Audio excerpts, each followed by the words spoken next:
sont là représentent quelqu'un. On va dire que... Donc Raphaël représente Maze. Okay, Maze, qui était un bad boy, un mauvais garçon, et puis qui est devenu pasteur. Ok. Au hasard. Ok. Ici, Kimberly représente la jeune afro-américaine classique. Okay. Donc elle va à l'église le dimanche de temps en temps avec ses parents qui sont baptistes, admettons. Et puis, ici, rappelle-moi ton prénom. Ismaël. Ismaël va représenter P. Diddy. Donc P. Diddy, c'est le bad boy.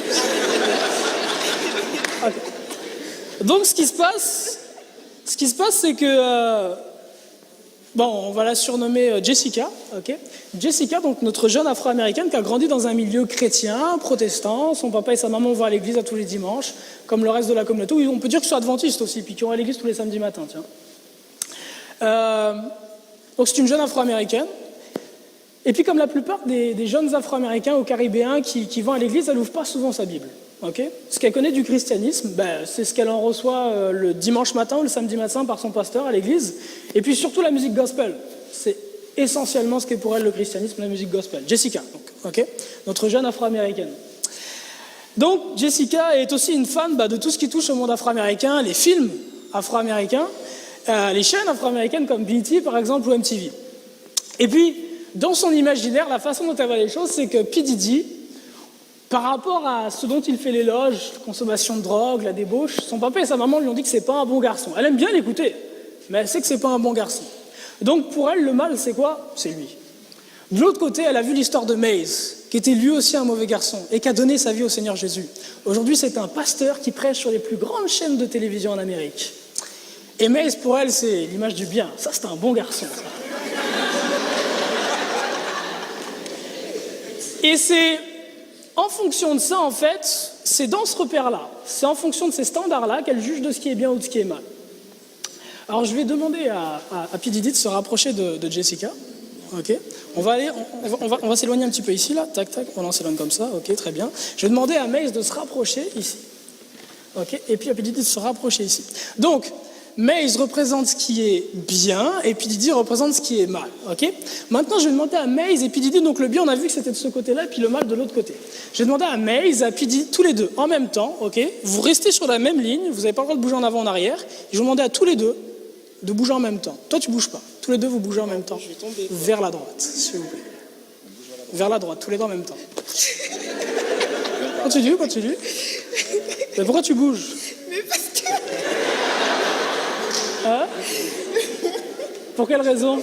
Parce que je suis obligée. Ah, pourquoi? Parce que tous les deux, ils me poussent. Ils sont en train de bouger, donc tu lui bouges. Lui me pousse et lui va par là, donc je suis obligée d'aller de ce côté. Alors tu vas rester ici, on va remercier P. Diddy et Maze. Merci, vous pouvez aller vous rasseoir. Ok, la raison pour laquelle Jessica est en train de bouger, c'est parce que Maze et P. Diddy bougeaient. Ce sont ses repères. C'est en fonction d'elle qu'elle détermine ce qui est bien et ce qui est mal. Ce sont des hommes ça change, puis quand ils changent, elle change aussi. Maintenant, je vais mettre un autre repère devant Jessica. Si tu veux bien te remettre ici au milieu de Jessica, merci bien. Je vais mettre un autre repère devant elle, je vais le poser juste ici, ce repère-là, hop là, juste là comme ça. Un autre repère en fonction duquel elle peut déterminer aussi ce qui est bien et puis ce qui est mal. Je vais le mettre comme ça ici, là, juste là. Hop là, voilà, ça bouge pas, très bien. Et puis là, Jessica, comme tout à l'heure, je vais te dire de bouger en même temps que le repère que je te donne. De bouger en même temps que lui. Mais je peux pas. Pourquoi? Mais ça bouge pas. Ok, merci. Je peux être rassuré, merci beaucoup. Effectivement, ce qui se passe, c'est que la parole de Dieu ne bouge pas. Jésus-Christ est le même hier, aujourd'hui, éternellement. Et dans Malachie 3, verset 14, il est dit « Car je suis l'Éternel, je ne change pas ». La parole de Dieu ne change pas. Ce qui était bien pour Dieu hier, ce qui était bien pour Dieu il y a 100 ans, 2000 ans ou il y a 6000 ans à la création, est encore aujourd'hui ce qui est bien pour lui. Ce que Dieu avait en abomination il y a 6000 ans, il y a encore en abomination aujourd'hui. Dieu n'est pas sage selon la sagesse de ce siècle. Il n'évolue pas avec les temps, il reste le même. L'homme change, Dieu ne change pas. Donc lorsque j'entends dire que oui, mais nous sommes à une autre période, les pensées ont changé, etc. Non, Dieu, lui, n'a pas changé. Et je ne vis pas ma vie devant l'audience des hommes, je la vis devant l'audience d'un seul, Dieu.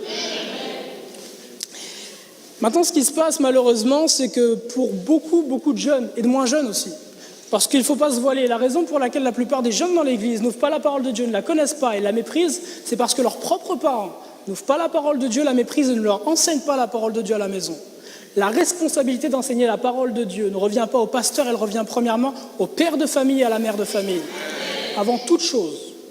Vous ne pouvez pas faire porter le fardeau au directeur de jeunesse ou au pasteur pour ne pas enseigner. Remarquez une chose, beaucoup de personnes se plaignent de leur pasteur. Beaucoup de personnes se plaignent des dirigeants qu'ils ont à l'église. Sachez que Dieu vous donne les dirigeants que vous méritez. Si vous le cherchez, il vous donnera des dirigeants qui le cherchent. Si vous ne le cherchez pas, il vous donnera des dirigeants qui ne le cherchent pas. Vous avez ce que vous méritez.